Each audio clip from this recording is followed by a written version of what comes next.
¿Qué tal? Vamos a comenzar la sesión 5 de hoy, denominado modelos de interculturalidad.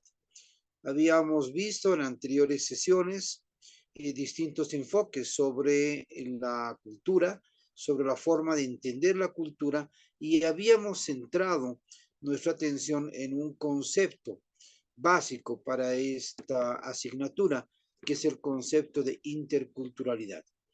Hoy vamos a ver los enfoques que tenemos de modelos de interculturalidad en el mundo y particularmente en el país. Comencemos. Hay tres modelos de interculturalidad vigentes en el mundo y en Bolivia. ¿Cuáles son? El multiculturalismo, el culturalismo estético, el enfoque crítico descolonizador y a partir de aquello, en la sesión de hoy daremos ejercicios. Entonces, de esos tres enfoques hablaremos en la jornada presente. Vamos a la siguiente. ¿Qué es el multiculturalismo? El multiculturalismo es la presencia de muchas culturas, es el reconocimiento de la existencia de muchas culturas. Si vamos a la siguiente, por favor.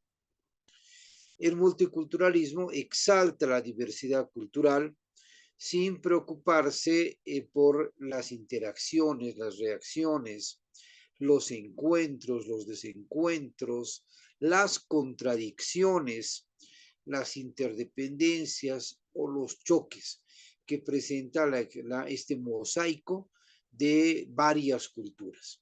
Entonces podemos entender inicialmente la multiculturalidad como el reconocimiento de la diversidad cultural. Se celebra ese reconocimiento de la diversidad cultural. Se reconoce la presencia de muchas culturas en un ámbito geográfico o en el propio mundo. Y ese reconocimiento de culturas se lo celebra como solo existencia de la presencia de esas culturas. Entonces, el multiculturalismo tiene como característica el reconocimiento de las culturas. Solo este enfoque reconoce la presencia y la existencia de las culturas, más nada. Este reconocimiento de las culturas se ha producido desde el descubrimiento de América, el año 1492, con un choque. Primero es una celebración de ese encuentro entre culturas y luego se presenta un choque entre esas culturas. Entonces, tiene una larga data el reconocimiento de la diversidad cultural. Sin embargo, dada la crisis de la modernidad, que particularmente comienza en la década de los 60 del siglo XX y se acentúa hacia el final del siglo XX, particularmente a propósito de la conmemoración de los 500 años del encuentro de dos mundos, que se da en 1992. Entonces, esa década, la última década del siglo XX, la modernidad se replantea nuevamente el reconocimiento de las culturas. Esto coincide con lo que se ha de producir en el mundo en términos de Occidente, que va a ser la posmodernidad, es decir, un estadio de tiempo más allá de lo moderno que había se presentado en el mundo a causa del encuentro del viejo mundo con ese nuevo mundo que se descubría, que se va a llamar Via Yala. Había un ejercicio de la sesión anterior para comprender lo que era Via Yala, pero básicamente es la forma como los originarios de Centroamérica denominan a esta parte del mundo, cómo nominan el espacio geográfico. Los europeos entrarán en debate y terminarán definiendo esta parte del mundo, este nuevo mundo, como América. Entonces, este encontrón, este choque de civilizaciones que se da en el siglo XV, a finales del siglo XV, produce la modernidad, genera la modernidad. Y eso dura en tanto esa modernidad organiza el territorio que descubre, luego ese territorio, virreinatos, por ejemplo, en el caso de América, esos territorios se independizan de las colonias españolas y producen estados modernos. Esos estados modernos siguen todavía en la lógica de la modernidad. Entonces podemos apuntar que la modernidad, ¿no?, nace, coincide mejor con el reconocimiento de las culturas. La modernidad, entonces, tiene un hecho fundacional en el hecho del momento del reconocimiento de otras culturas, de la existencia de otras culturas. Este es el concepto de otredad, que quedará pendiente y latente en la modernidad hasta el siglo XX, hasta finales del siglo XX, ¿no?, donde la modernidad entra en crisis y, como mencionaba hace un momento, a partir particularmente del arte de la década de los 60, surge el concepto de posmodernidad, ¿no?, que tiene como característica este reconocimiento de lo diverso, este reconocimiento del otro, esta otredad. Y eso tomará fuerza a fines del siglo XX, finales del siglo XX y comienzos del siglo XXI, hasta nuestros días, por supuesto. Esta tensión de la modernidad es lo que se llama posmodernidad. Entonces, en este reconocimiento de la modernidad, de la otredad, que hace de la otredad, esta celebración de lo diferente forma esta corriente a la posmodernidad, que, como primero se da en el arte, en la arquitectura, y luego pasa a las ciencias sociales y pasa a la ciencia política, ¿no? Pero eso se da en un proceso de discusión de la academia sobre la comprensión de la realidad, no como única realidad, sino como realidades diferentes. Entonces, ese rasgo de posmodernidad enfatiza las culturas como múltiples. Entonces, podemos decir que el multiculturalismo es una tendencia de la posmodernidad. Es este reconocimiento del mosaico cultural existentes, pero todavía incomunicados.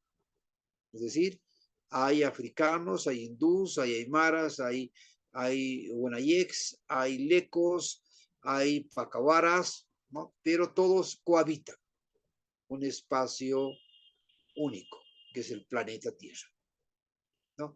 Esas culturas habitan un planeta Tierra.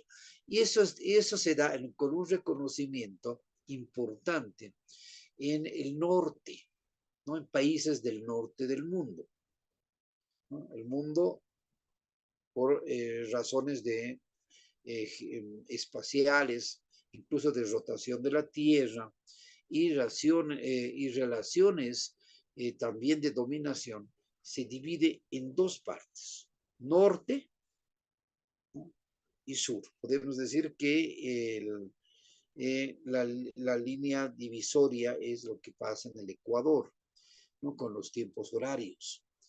Pero bueno, en el norte, casualmente, estamos hablando del mundo anglosajón, estamos hablando de Europa, hay una predominancia hegemónica de dominación del mundo que es diferente a los países que están en el sur del mundo, ¿no? Donde está, por ejemplo, Sudamérica, desde América Central y el Caribe para abajo, está el África, está la India, etcétera, ¿no? Entonces, hay características similares en el mundo sur que son muy diferentes al del mundo norte.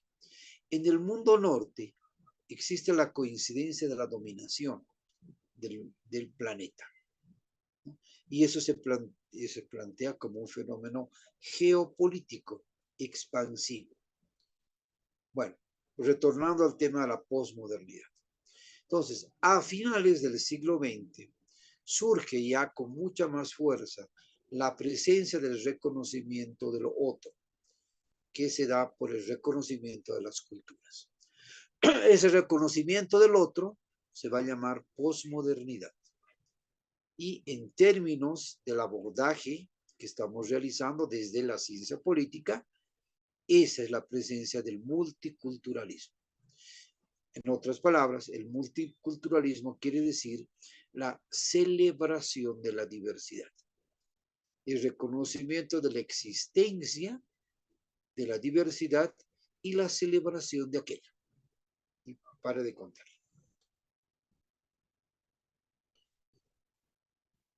Siguiente diapositiva. El multiculturalismo entonces se presenta en Europa, por ejemplo, en este proceso que les he apuntado, ¿no? Que se va desarrollando particularmente desde la década de los 60 para adelante, como el reconocimiento y la integración de minorías, que particularmente son las migrantes del sur, que se van hacia Europa, ¿no? O las migrantes del sur que se van a países como los Estados Unidos.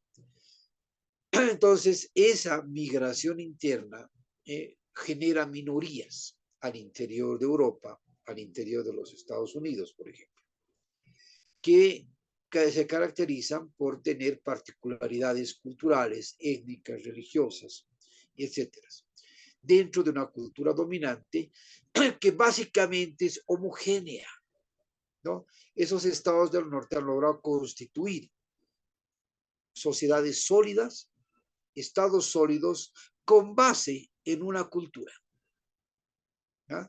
Entonces, la presencia de otras culturas incomoda, altera, genera la necesidad de integrar esas otras culturas en tanto son minoría de una cultura dominante que está encarnada en el Estado.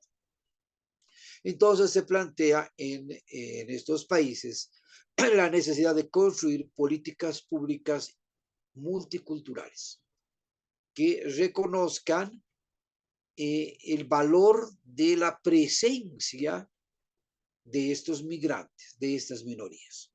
Todavía, o sea, no puede pasarse, y eso es un debate hasta el día de hoy, ¿no? a una discusión en términos de igualdad, porque son migrantes, vienen de otros países, de países pobres, ¿no? Que buscan, migrantes que buscan otro futuro. En el caso de Estados Unidos, buscan el sueño americano, buscan buscan construir una ciudadanía al igual que la tienen los norteamericanos. Entonces, por supuesto que no puede haber igualdad.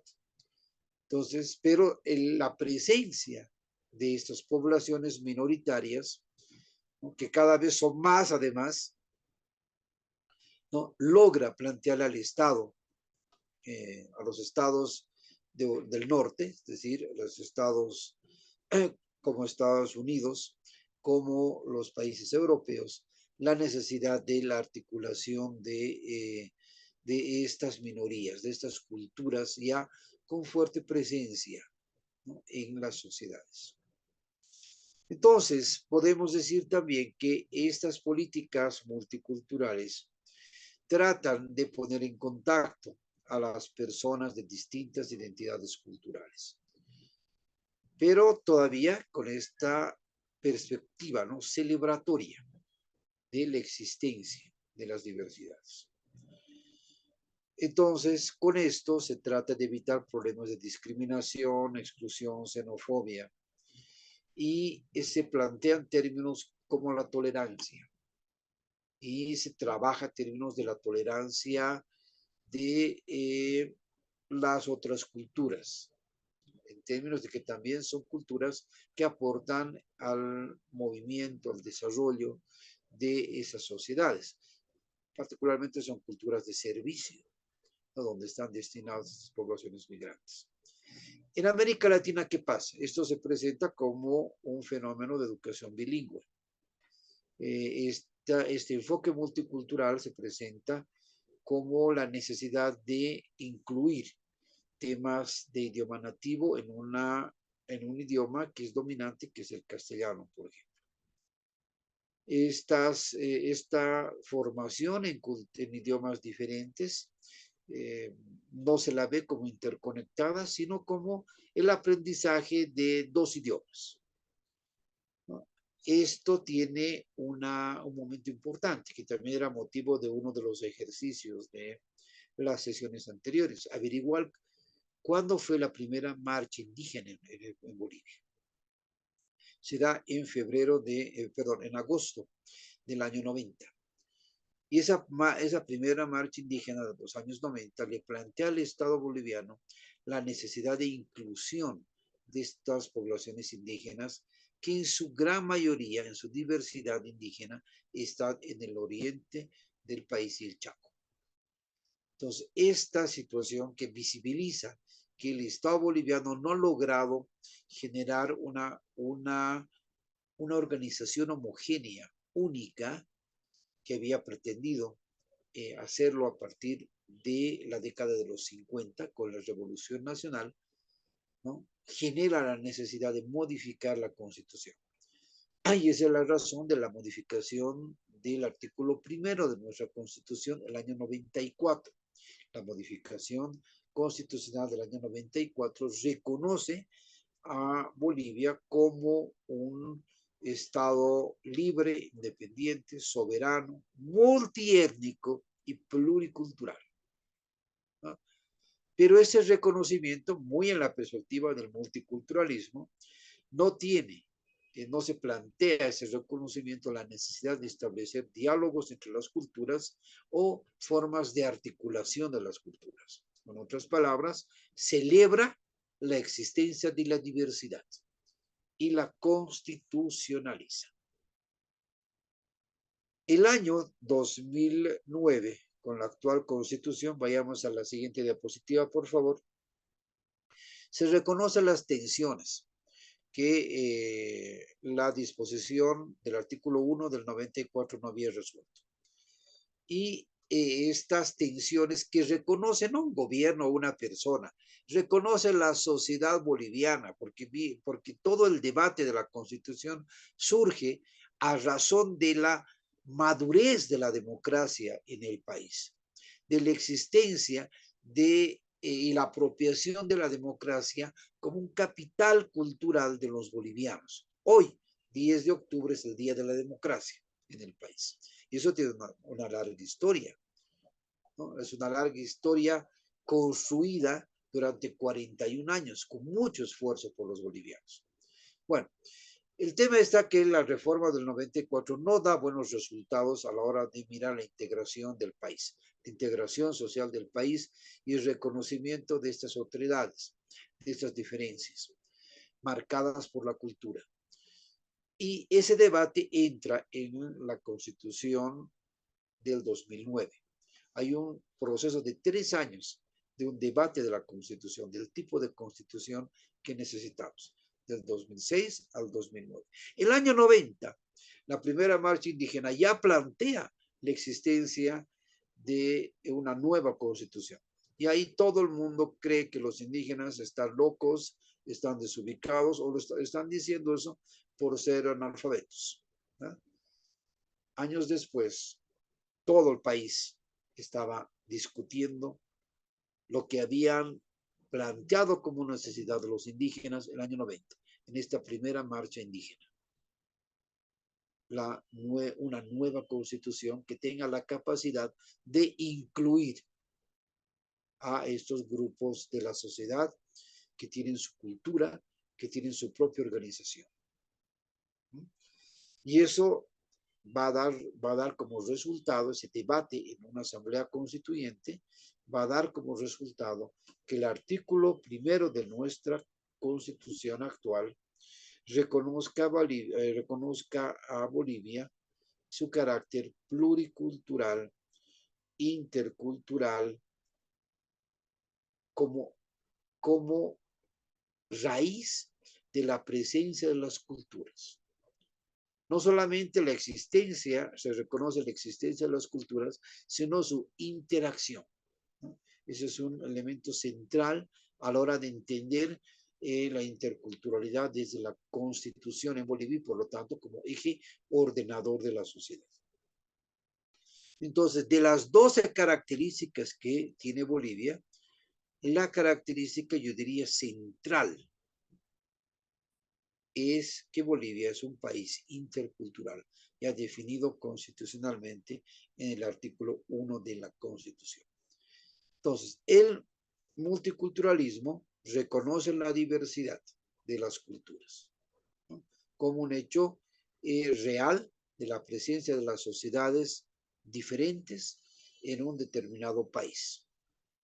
Ahora vamos al segundo enfoque, al de culturalismo estético. ¿Qué es este culturalismo estético? ¿De qué trata este enfoque? El multiculturalismo reconocía la diversidad, la existencia de las culturas, ¿no? Vayamos a la siguiente diapositiva. En este enfoque culturalista vamos a reconocer lo bello de esas culturas, ¿ah? En tanto relación con la ética. Y esa es una relación que se da en el pensamiento humano, que la plantea Occidente, pero que se da en las otras sociedades, por ejemplo, del sur, ¿no? Esta relación de lo ético con lo estético. Entonces, en este debate de reconocimiento de la existencia de diferentes culturas, se enfatiza en la construcción bella de cada una de esas culturas. ¿Qué de bello tienen los afros, por ejemplo? ¿Qué de bello tienen los guaraníes? ¿Qué de bello tienen los aymaras? ¿Qué de bello tienen los quechuas? ¿No? ¿Qué de bello que además condiciona sus valores, arma y construye sus valores? Es esta relación de lo ético con lo estético, ¿no? Que enfatiza este culturalismo, que centra su atención en esta relación de lo bello, que es ser diferente, y las consecuencias que plantea la diferencia al resto, ¿no? Entonces, las culturas son culturas autónomas, ¿no? Por esa característica, pero también, ojo, son cerradas, ¿no? Esa es otra de las limitaciones en este enfoque, ¿no? Si bien se reconoce la presencia de estas culturas y la existencia de aquello bello que va a plantear su estética y también su ética, ¿no? No se las entiende como culturas conflictuadas, sino más bien como culturas cerradas. Todas valen lo mismo, ¿no? Entonces, cada cultura tiene cosas bellas y cosas buenas, relación estética-ética, pero no están conectadas. Siguiente diapositiva. Este culturalismo estético, ¿qué hace? Descuida el lugar desde el cual se habla. Es decir, cada persona es una historia, forma parte de una historia. Esto, el culturalismo estético, no le da preponderancia, no los reconoce como lugar central. El culturalismo estético presupone un lugar epistémico, un lugar neutral, ¿no? Desde que define la cultura. Y el aymara habla como aymara y eso no está contactado con nada. El quechua habla como quechua y eso no está contactado con nada. ¿no? Se encierra en un mundo, ¿no? Que reproduce y fortalece intraculturalmente, ¿no? Pero no sale hacia afuera, teme salir hacia afuera. Entonces, este culturalismo estético plantea en los hechos una competición entre las culturas. Con otras palabras, ¿qué culturas son más bellas y mejores que otras? No hay una toma de conciencia, por lo tanto, del contexto cultural en el que se desenvuelven esas culturas, ¿ah? Y la problemática de esas culturas. Entonces, el multiculturalismo celebraba la existencia de las culturas. El culturalismo estético reconoce lo bello, lo bueno de esas culturas y se ocupa de cerrar esas culturas, ¿no? Para que no se contaminen con otras. A esos dos enfoques que se dan en el mundo, en América Latina y en Bolivia, surge un tercero. Vamos a la siguiente diapositiva, que es desde la óptica de las ciencias sociales, de los estudios culturales y de la ciencia política y de una minoritaria corriente en la ciencia política, pero existente finalmente. Surge este enfoque crítico descolonizador. La descolonización no es un discurso de una persona, de un gobierno, para nada, ¿no? Es una escuela de pensamiento a nivel mundial. Temas de descolonización lo tiene Estados Unidos.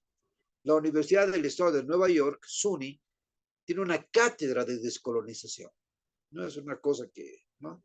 En Bolivia no tenemos cátedra de descolonización. Más bien, abordar la descolonización es siempre problemático en Bolivia. Siguiente, por favor. Este enfoque, como había mencionado en este planteamiento de la división norte-sur del mundo, surge desde el sur del mundo. Es un enfoque que sitúa el conocimiento del sujeto. El sujeto habla, se desarrolla, se desenvuelve, existe en tanto historia. El sujeto es historia. Toda persona es historia. Con otras palabras, ustedes que están postulando ciencias políticas tienen un conjunto de motivos para pertenecer a ciencia política, dados por situación económica, social, cultural, religiosa, etcétera, política. O sea, no es que vienen las ciencias políticas gratuitamente. Hay una historia tras de eso. ¿Ah? Entonces, este enfoque trata de reconocer esa historia, esos contextos donde se desarrolla el sujeto. A partir de aquello, este enfoque se desarrolla con las corrientes que empiezan a problematizar las culturas dominantes. Y ahí te encuentras con la descolonización. La colonia viene con la misión, primero, de conocer este mundo que descubre, el cual asombra a los descolonizadores, el cual no lo comprenden los descolonizadores, y porque no lo comprenden, lo combaten, lo niegan y lo someten, lo dominan. Nos queda 10 minutos. Esa colonia, ese fenómeno de la colonia, que es un típico fenómeno de dominación, somete a las sociedades hasta inferiorizarlas. Entonces, ¿qué es la descolonización? Si la colonización es la inferiorización del individuo, la descolonización significa superar ese complejo, porque finalmente se vuelve en eso, de inferioridad y hablar desde las propias capacidades locales a un mundo global, ¿no? Que por el fenómeno de organización geopolítica del mundo se convierte en hegemónico, en dominante. y que inferioriza aquello que no es igual a ellos. ¿Ah? Entonces eso surge en el mundo sur, que casualmente son los países donde esos procesos de dominación del norte los inferiorizan. Entonces la descolonización significa ¿qué cosa? Superar sentimientos, conocimientos, pensamientos de inferioridad. Con otras palabras, el boliviano, el sujeto boliviano, vale igual que cualquier otro sujeto del planeta. No por ser boliviano es inferior. Esa es la descolonización. ¿Ah? Y eso, como decía, se da en el mundo, en los países del mundo sur, de la ubicación sur del planeta. Eso también se da en el África, se da en la India, los países que han sufrido colonización. En ese proceso, este enfoque descolonizador se articula con teorías de la despatriarcalización. ¿Qué es esto de la despatriarcalización? Lo mismo, pero en términos de sexualidad, ¿no? Que va a tener a la figura del género como un organizador de la sociedad. Con otras palabras, la mujercita tiene que cuidar las cosas de la casa solamente. El hombrecito tiene que participar de la vida pública. ¿Ah? ¿Por qué la mujer no puede participar de la vida pública? ¿Y por qué el hombre no puede hacer cosas en su casa? No puede lavar platos, no puede cambiar los pañales a sus guaguas, cuidar sus guaguas. ¿Por qué no puede hacerlo? Porque eso solo tiene que ser tarea de la mujer. Superar esa condición es despatriarcalizarse. Significa despatriarcalización. Y eso son tensiones que plantea finales del siglo XX, están presentes en toda la modernidad, por supuesto, pero se plantean con mucha fuerza desde la década de los 60 hasta el día de hoy, ¿no? Al igual que la resistencia de pueblos originarios, los afrodescendientes, culturas negadas. La cultura afro, la cultura negra, la negritud, ha contribuido de manera enorme al desarrollo del planeta. Averigüen de dónde es la parrillada, por ejemplo, para quienes les gusta la parrillada, por supuesto. ¿Quién inventa el tango? Averígüenlo. ¿Cómo se inspira la morenada? ¿Y a partir de quiénes se inspira la morenada en este país? ¿Ah? Entonces, la cultura negra, la negritud afro, ha aportado enormemente al desarrollo del planeta, ¿no? Pero ha sido la cultura más maltratada en el mundo. Los propios indígenas en esta parte del mundo, que se llama Bolivia, ¿no? Han discriminado a los negros. Nos queda 5 minutos, Lick. Y ya sé, gracias. Y está también en esto el movimiento feminista, el movimiento altermundista. ¿Qué es el movimiento altermundista? ¿No? Plantear otra manera diferente de entender el mundo, ¿no? Donde entran, por ejemplo, hoy el tema de los derechos de los animales, donde entra, por ejemplo, hoy el cuidado del medio ambiente, el equilibrio del medio ambiente y el reconocimiento de los derechos de la tierra. Algo que la modernidad para la modernidad era absolutamente irracional, ¿no? Pero está presente hoy como estas tendencias que vienen desde los hippies, década de los 90, ¿no? Empieza ahí, que plantea esto de la posmodernidad y que va creciendo, ¿no? Se van articulando con otros procesos y se presenta como un conjunto de corrientes a finales del siglo XX y son características del siglo XXI. Entonces, el enfoque crítico descolonizador articula la situación de pobreza, marginalización, exclusión socioeconómica y todo tipo de exclusión que se puede dar por sexo, edad, viejos, jóvenes. Ahí los jóvenes son discriminados, pero también los viejos de la tercera edad son discriminados. La orientación sexual, homofobia, ¿no? Existente en este país, persecución a gays, lesbianas, bisexuales, etc.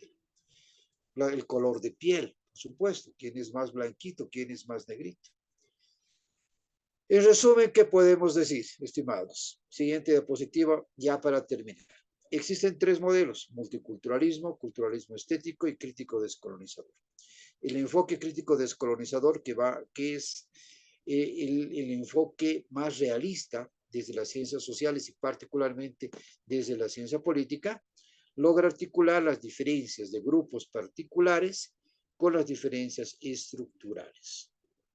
Bueno, tienen 4 ejercicios, estimados, para reforzar lo que hemos visto hoy día. Primero, investiguen qué es el conocimiento situado. 2, ¿existen asimetrías culturales en Bolivia? Si creen que existen, ¿cuáles son? Hay un video cuyo sitio, cuyo link se coloca acá, que es un video de Dussel, una autoridad en esta comprensión, este debate de temas que estamos viendo. Y viendo ese video, rescaten por favor la idea central que plantea el video, y a partir de aquello una pequeñísima reflexión. ¿Por qué doy estos ejercicios? Porque los contenidos, estimados, no son para mí, los contenidos son para ustedes. Con esto y la diapositiva de agradecimiento que viene, nos vemos la siguiente sesión. Hasta entonces.